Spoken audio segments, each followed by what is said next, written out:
Bonjour les élèves, donc aujourd'hui nous allons travailler sur les calculs avec la fonction exponentielle grâce à nos propriétés que nous avons vues. Donc je rappelle ces propriétés: exponentielle a plus b est égal à exponentielle a fois exponentielle b, exponentielle a moins b est égal à exponentielle a sur exponentielle b, exponentielle moins a est égal à 1 sur a, et exponentielle a puissance n est égal à exponentielle na, sans oublier que exponentielle 0 est égal à 1. Donc nous allons commencer avec un exemple. Exponentielle 3 fois exponentielle moins 4 fois exponentielle 2. Nous allons utiliser cette propriété-là. C'est-à-dire que quand on multiplie exponentielle a fois exponentielle b, c'est égal à exponentielle a plus b. Donc ici, ça nous fera exponentielle 3 moins 4 plus 2. Et donc du coup, on calcule 3 moins 4 moins 1 plus 2, 1. Exponentielle 1. Donc exponentielle 1, c'est égal à e. Deuxième exemple, nous allons utiliser cette propriété-là. Donc, exponentielle a sur exponentielle b est égal à exponentielle a moins b. Donc ici, ce sera exponentielle moins 3 moins 2, ce qui est égal à exponentielle moins 5. Exponentielle moins 5, je peux utiliser cette propriété-là. Exponentielle moins a est égal à 1 sur a.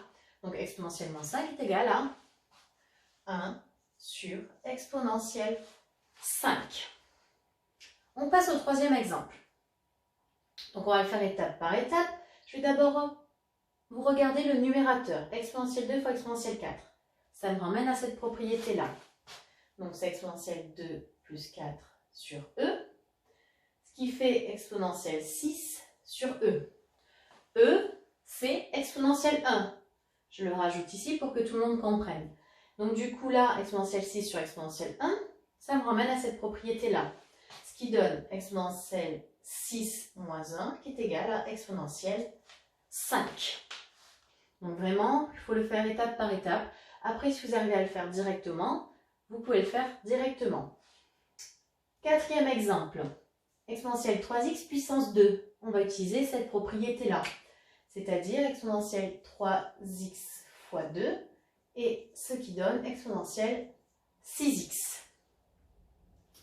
Notre cinquième exemple, nous allons d'abord faire cette puissance ici, c'est-à-dire exponentielle x puissance moins 4. Ce sera exponentielle moins 4x. Et donc ici, je rappelle exponentielle. Le e, c'est exponentielle 1. Donc du coup, après, j'utilise cette propriété-là. Donc ça fait exponentielle moins 4x plus 1. On s'arrête là, on ne peut plus rien faire, hein. Et donc le dernier qui prend toutes les propriétés. Donc on va d'abord faire le numérateur et les puissances ici. Donc au numérateur, ça fera exponentielle moins 1 plus moins 2. Je vais faire la puissance ici. La puissance, je rappelle, on multiplie. Donc ça fait exponentielle 2 fois moins 2 fois notre exponentielle moins x.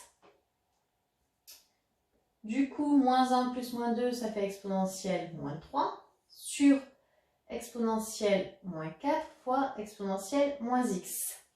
Ici, exponentielle moins 4 fois exponentielle moins x, je vais utiliser cette propriété-là, ce qui me donne exponentielle moins 3 sur exponentielle moins 4 moins x. Et donc, du coup, j'ai exponentielle moins 3 sur exponentielle moins 4 moins x. Je vais utiliser cette propriété-là. Donc, ça fait exponentielle moins 3 moins, entre parenthèses, moins 4 moins x. Attention, hein, c'est moins tout ce que j'ai ici en exposant. Donc, je n'oublie pas les parenthèses. Et quand j'enlève les parenthèses, mes signes changent. Donc, ça fait moins 3 plus 4 plus x. Et donc, ça me donne exponentielle x plus 1. Et donc, voilà comment calculer avec la fonction exponentielle et nos propriétés de la fonction exponentielle. À vous de jouer!